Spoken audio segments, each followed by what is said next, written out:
ठाकरेंच्या शिवसेनेकडून अद्यापही युतीसाठी कोणताही प्रस्ताव नाही. सध्या तरी दुरून डोंगर साजरे. मनसेच्या संदीप देशपांडे यांची ठाकरेंची शिवसेना आणि मनसे यांच्या युतीच्या संदर्भात प्रतिक्रिया. सकारात्मक आहोत असं रोज रोज म्हणून युती कशी होईल? संदीप देशपांडे यांचा ठाकरेंच्या शिवसेनेचे नेते माध्यमांमध्ये करत असलेल्या वक्तव्यावरती सवाल.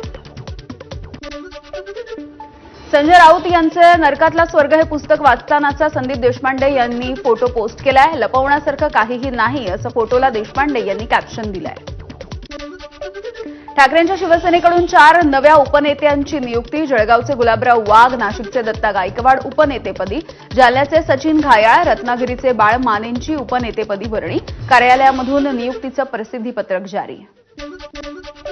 सुधाकर बडगुजर यांच्या हकालपट्टीच्या नंतर दत्ता गायकवाड यांची उपनेतेपदावरती नियुक्ती झाली आहे. जिल्हा प्रमुख, महानगर प्रमुखांसह अनेक महत्वाची पदं गायकवाड यांनी भूषवली आहेत.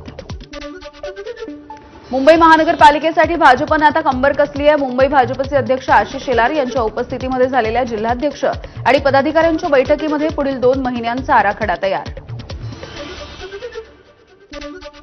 मुंबईमध्ये भाजपच मोठा भाऊ. भाजपचे आमदार आणि मंत्री नितेश राणे यांचं वक्तव्य. ज्याची ताकद जास्त, ज्याचे आमदार जास्त आणि ज्याचे नगरसेवक जास्त त्यांना मानसन्मान मिळालाच पाहिजे असंही वक्तव्य.